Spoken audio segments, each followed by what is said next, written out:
hair and everything, huh? What's up? I have to. I have to. I gotta be comfortable in my closet. Closet. What's up, What's Roundup up, homies? Roundup homies? It's Chris It's Chris Haskins here Haskins to here bring you to some bring you value some with my value with friend my Daniel friend Daniel Borrero. What's up, Borrero. brother? What's up, brother? Here, brother, living the life, man. That's cool. That's cool. So today So we today want we want to to share with share you with you real estate real investing estate investing updates, updates, tips, tips, strategies, and tricks strategies, and that we're tricks that doing to we're stay doing to in stay business in business from from 2024 and 2024 and beyond. beyond. So, So, just share with just you share with you the the decades and decades and decades that we decades have been that we doing have been this to doing this to hopefully hopefully help you help avoid you a lot of our avoid a lot of mistakes other that we mistakes that made we made doing business. doing business. Is that fair, Is Dan? that fair, Dan? I agree. So So I wanted to I talk to wanted you, to talk Dan, to you, about Dan, about. somebody got an echo. I Is got that an me? echo. Is that me? I think it's you, Chris. You want to try to? Um, How do I? I could go on live. How do I request to go on live on my computer? Uh, Uh, I'm gonna kick I'm you gonna off kick real you off quick, real Dan, quick, and Dan, come and then back. come back.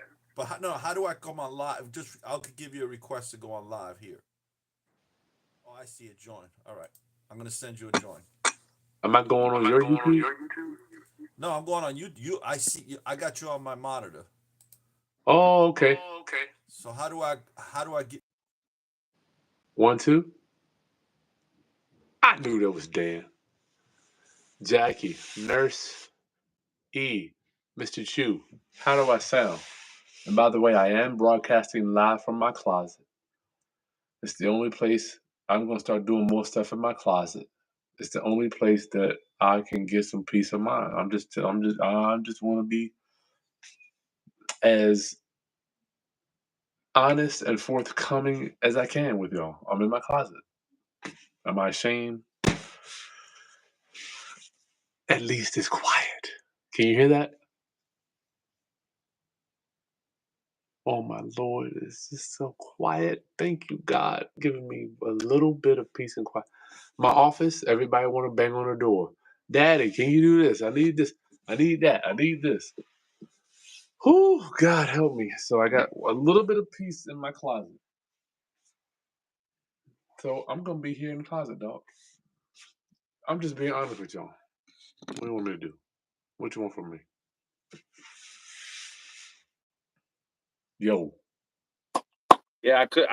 I'm here now, bro. Let's get this done. Let's make this happen. let's see. Check one, two. Is it echoing? I'm good in my end. Do you hear me? Sounds good right here. Here we go. In the closet. So, Dan, I wanted to talk to you about the work. I know we very briefly talked about it yesterday. Do you think when you're out there looking for houses, do you say I got to get a deal within the next X amount of time frame? Is that like on your radar? I used to, but as time goes on, we change our habits, we change our goals, we change everything that we do, right? Because life makes us change, right? Whether it be family stuff, whether it be business stuff, whether it be because the economy, the interest rates, uh, if the banks are tightening with lending, there's so many different variables that make us change what our goals are, right? So Mm. I used to have those stringent goals, and I've realized that I need to run my race and not run someone else's race. So what I do now is I stay focused on how much more I want to increase my income, and then I decide what do I need to do to achieve that goal, right? And then I come up with a plan on how to achieve that goal. Now, my plans, and we've spoken about this, Chris, personally and as well as on the air. My goals have always been 10 years out. I'm a long-term guy, right?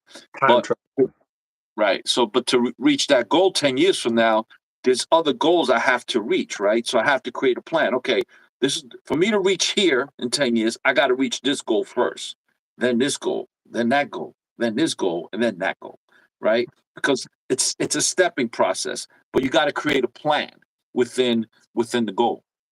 Yeah, something how I look at it now when I look at my income, the older you get, I can almost pinpoint where to go to increase. I know I need X amount of houses if I want this. How long is it going to take me to pay that debt off? And let me ask you, Dan, when I first started, I could give a hill of beans about an amortization table, right, on all my AM tables. Now, Dan, I've got them all printed out. I know exactly where I am on them. I want to ask you, do you know your AMs, or did you know as you was paying them off? Did you pay attention Well, to yeah, because every time you get your monthly bill, it says it on the bottom too, right? Think about that, right? Yeah. So yeah, without a doubt. And I'm not gonna lie to you, man. When you see those numbers come down, the principal amount you owe, it's like a savings bank. When I remember when I started saving to buy my first property, I was like, if I could do $100, every 2 weeks, I'd be happy.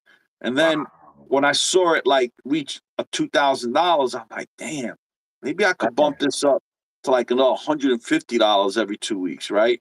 And then it just keeps growing and growing. And so when you see the number growing in your savings account, it just pumps you up to try to figure out more ways to cut down on costs and things like that so you could save more money, right? Well, it's the same thing with the amortization, right, Chris? It's like the more money you put down towards it, and then you see like, damn, wait a minute. So last month I made a regular payment and $400 of that regular payment went to it. But now this month another $25 went to it because I paid down another $1,000 the previous month, extra. Yes. Damn, if I paid $2,000, now I'm $50 more, and then $50 times 12 months, right, comes out to $600 more per year. So this is what starts happening in your mind, right? Your mind starts to get excited. So What the world? You there, Dan? I'm here. Okay. It's weird you say that, Dan. I was thinking about when I was in church this morning, our environment. And I have all my ant tables. I don't have a lot, but Dan, I know the exact month I'm on, every one of them. I'm like, I can pull it out of my file. I'm right here. Boom, that's where we at. But years ago, I didn't even care about that stuff. I'm like, yeah, I'll pay it whenever. But I found out the wealthy, they know exactly where they are. They know Yeah, where we are. We know where we are. I want to look, guys. Right now it's tax season, right? Oh God. So for anybody, if you have an LLC, corporate tax returns, those are all got to be due March 15th. Man. I started doing mine already, actually, weeks ago. But every 3 months, I get this. This is a balance sheet for each property I own, balance sheet, right? For each company. Then I get what they call P&I. You want to explain what P&I is? PNI, profit. No, what's that? Is that a P&L rather, P&L. Profit and loss. So you Right. need So what then, and these in are my or out. profit and loss, right? So, guys, you can't, if you don't know your numbers, you don't know your business. If you don't know your business, you don't know if you're doing it right. And this is not something, a lot of people do this at the end of the year. Nah, this is something, look, these happen to be 3. I just finished 2 more down there. The reality, 3 more. The reality is if you don't know your numbers, You're in trouble. you're in trouble. I I don't care what your business is. You better know your numbers. in and out. So guys, please put questions in the chat. Jackie, Mr. Chu, Kipani, what's going on, y'all? Tim Allen, good to see you. Mr. Chu, Jackie, E. Fleming. Who we got here with us tonight? Thank y'all for coming on with Dan and I. Please put your questions in here so Dan and I can answer them. And tomorrow, it's going to be Monday, February 26th. I'm going to be in person in Virginia Beach. So you can come out, hang out with us, and the link's going to be below.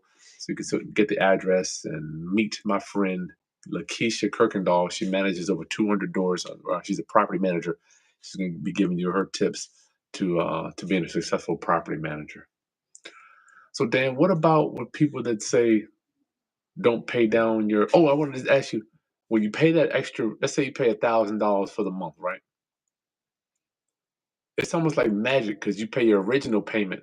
That could be 600, and you paid 1,000.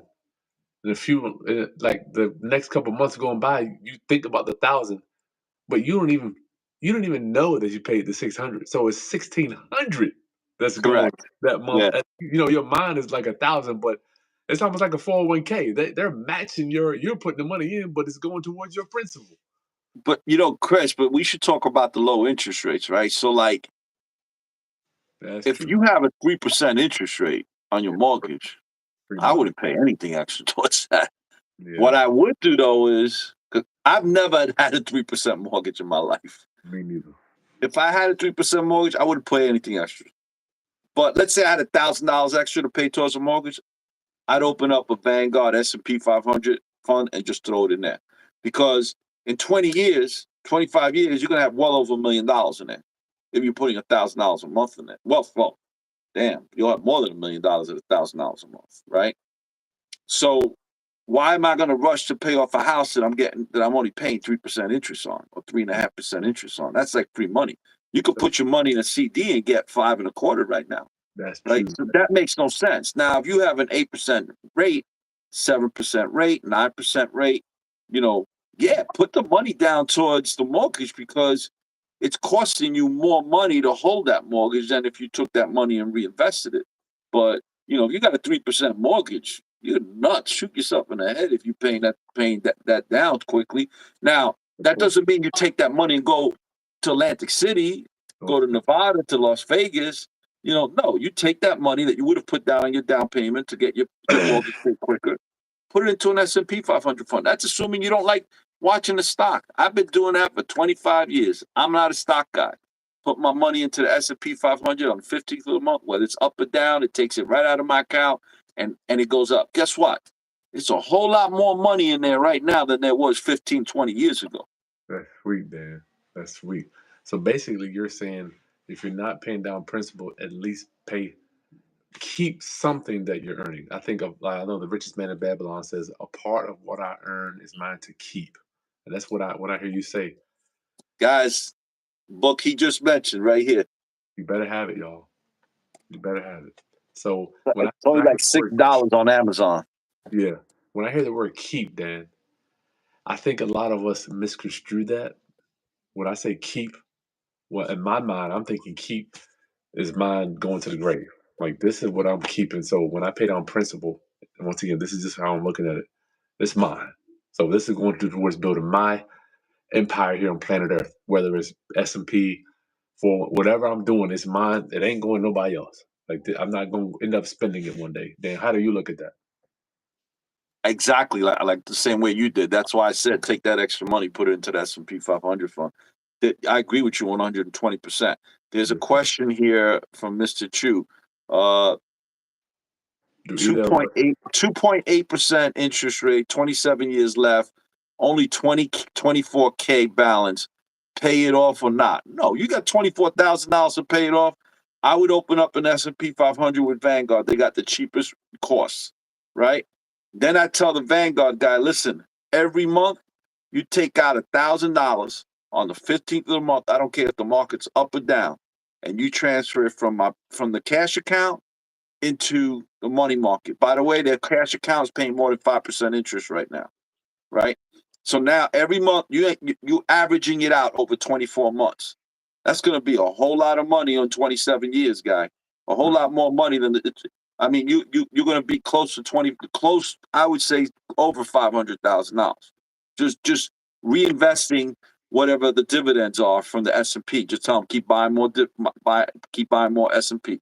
So with me, what I do is the dividends that I get from all those stocks, I tell them, no, don't give it to me. Don't put it back in my bank account. Just keep buying more S&P 500 funds, right? And that's how you grow it, right? Just put it in there and forget about it. Forget about it, Dan. So put your questions in. Deborah says she took your advice, got a high interest savings account. Good. So Dan, for people that think that they can just get into this business and have a little bit of cash flow every month, what is your opinion on $200 a month cash flow every month? Look, the reality is you got to start somewhere, right? At this point in my life, am I doing it for $200 a month? No. Did I do it before? Absolutely, I have. But there was also a game plan. I was getting a lot of asset appreciation because most of my properties back then were in New York City. So I wasn't getting a lot of cash flow, but I was getting a lot of asset appreciation. But as you continue to grow in your career, that's going to change. You're going to become the person who wants not only the cash flow, but you also want the asset appreciation, but that comes with a certain amount of skill set, and the skill set comes from experience. Time. So, you got to get into the game. If it's $200 a month, then so be it. Go for it. Okay, so you're not mad at $200 a month and a repair wiping out your cash flow. Well, see, that's the thing, right? So let's say if it's $200 a month from one door and the property was renovated before you bought it, it's safe to assume you're not going to have any major capital improvements. Yeah, but how Right. many investment properties you buying below market value that's completely renovated? I don't even. It's not going to. It's rarely happens, right? But again, that's where the skill sets come in, right? So now, if let's say you're making $200 a door, and you're going to need a new roof next year, you're going to have to dig that property is going to cost you more money. You're going to have to dig into your pocket, right? So it all depends, the condition of the property, what kind of tenants you have, or do you suspect you're going to have to kick them out?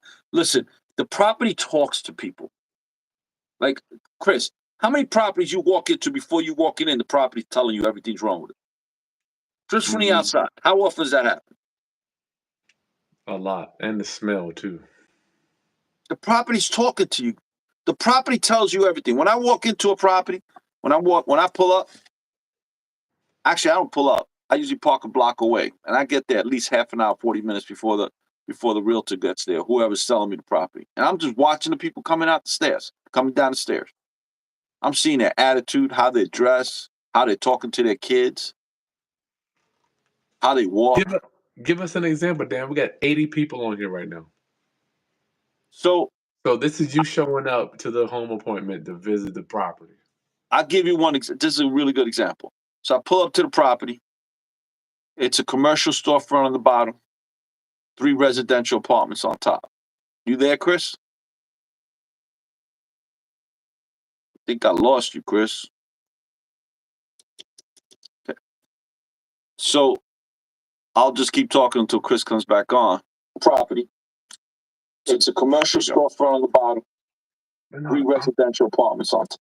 So, Chris, what happened was I see the guy coming out of the building with a pit bull. And then I see him yelling at his kid. Like, hurry the F up. Oh, boy. So I say to myself, all right, I don't know what apartment he's coming out of, but I know I'm going to have a problem with him, right? Then I see the storefront is filthy. The guy hasn't swept outside all day or probably 2 days. Filthy, right? So now this is a food establishment. Who the hell wants to walk into a food establishment if the outside's dirty? I could only imagine what the inside looks like, right? I could only imagine what his basement looks like. I could only imagine how many health issues he's going to have in there.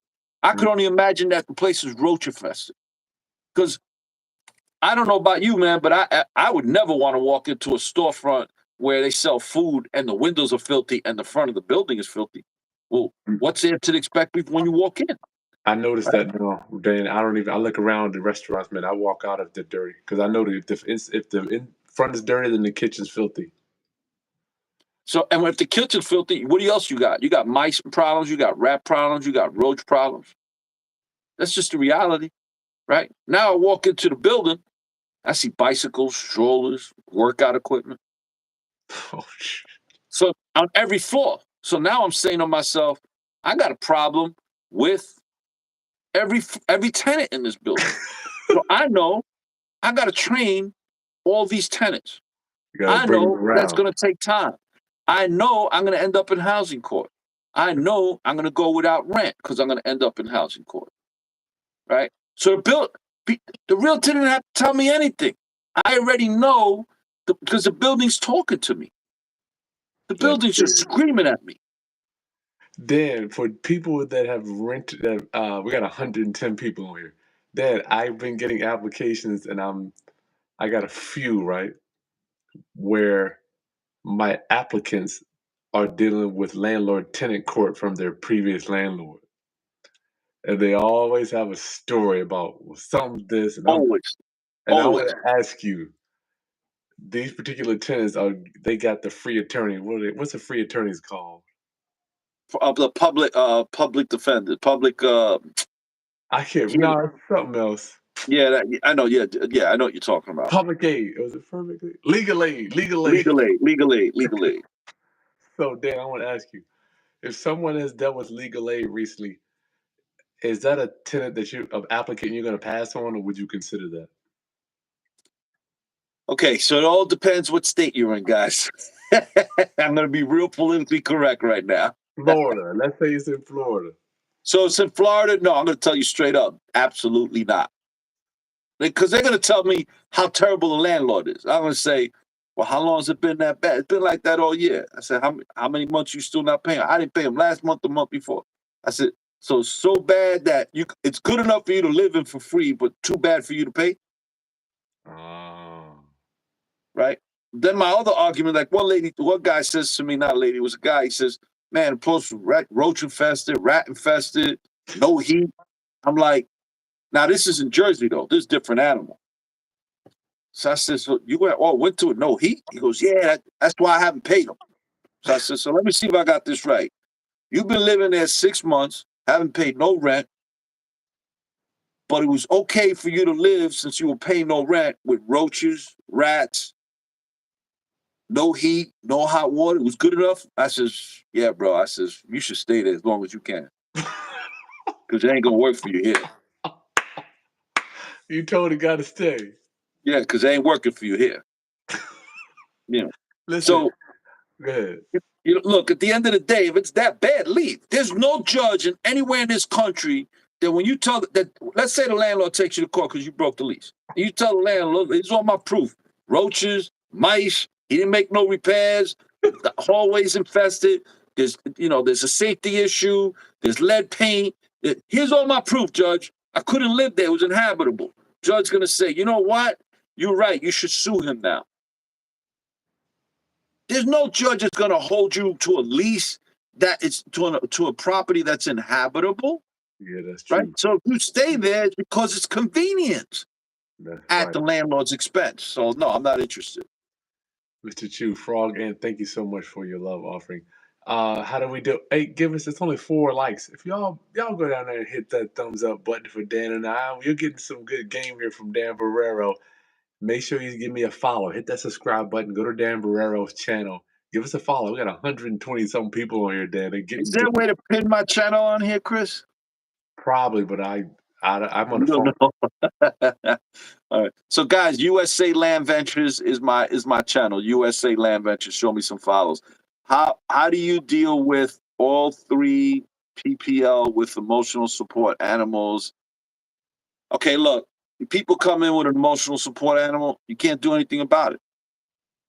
That's the reality. You cannot do anything about it. I mean, they need that emotional support. You got to eat it. You better. It goes against federal housing laws. Yeah. So we're not dealing with tenants that have. I'm just getting a lot of applicants, Dan, where the tenant, and I deal with a lot of Section 8. I'm like, I always like to ask, Dan, my favorite question, why are you moving? I want to know why you moving. What reasons it? Why? Oh, so and so, they wouldn't fix nothing. I'm like, this is gonna be nothing but me in a year. This is exactly Well, you know what? But what's a good answer, Chris? Because there's been many good answers that I've got. That makes sense. Great answer. I've been here 3 years. I'd like to try something different. I just had a kid 2 years ago. I want to get something bigger. Those are the regular ass answers that I'm looking for.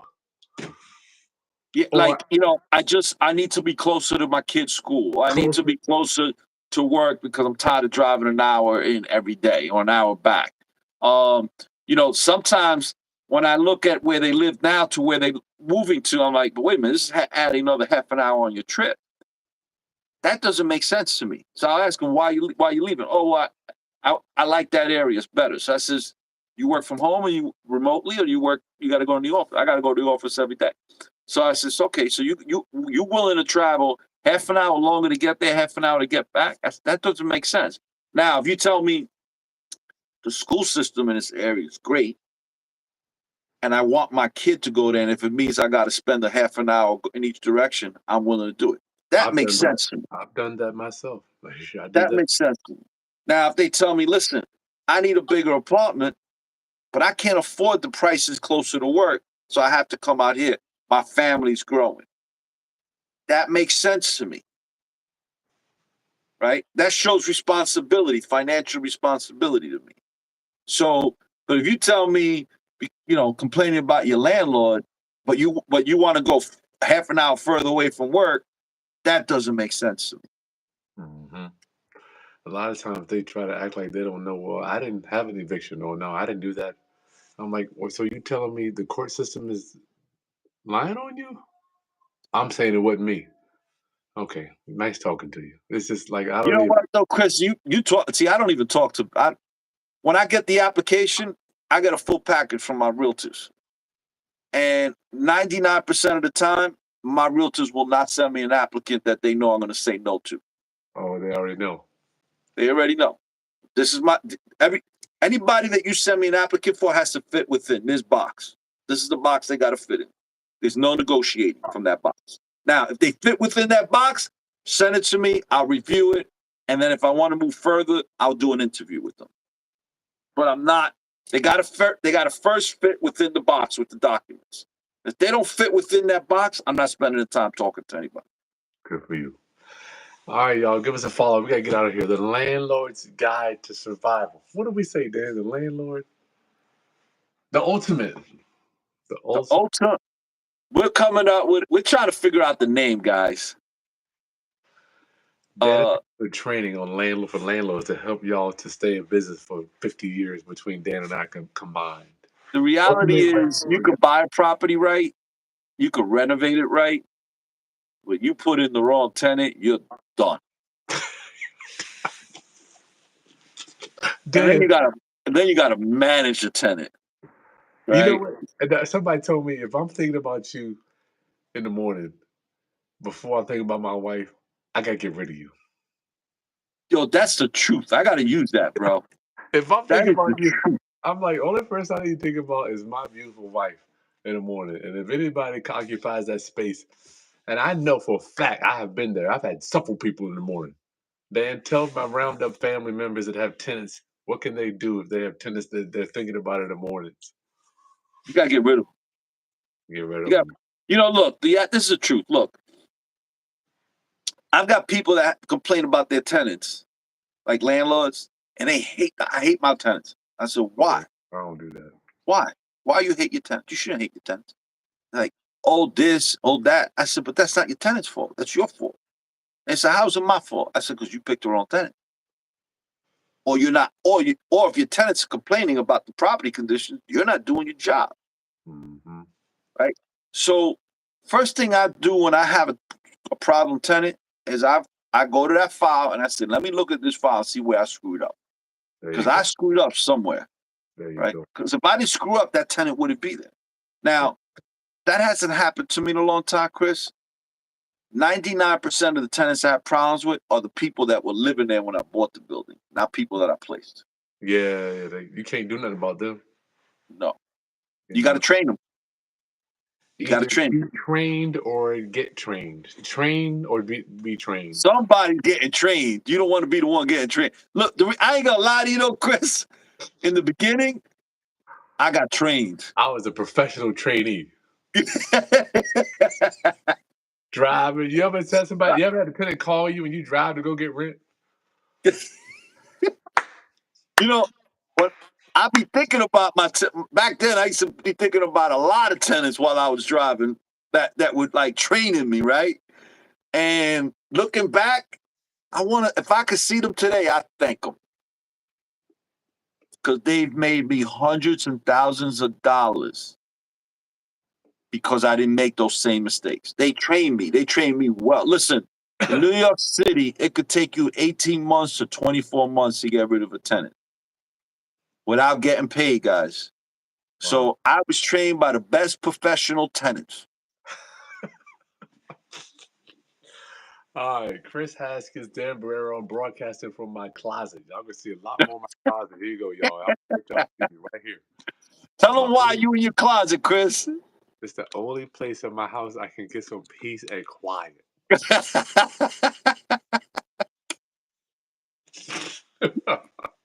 That's rough. Make sure y'all stay tuned. Give both of us a follow. Stay tuned for the ultimate landlord survival guide. We're working. Dan and I are working on that. We've been diligently. In fact, Dan, we need to set up 1 hour to meet this week. We need to make sure we boom, boom, boom, and like the content. Share with anybody else that is a landlord.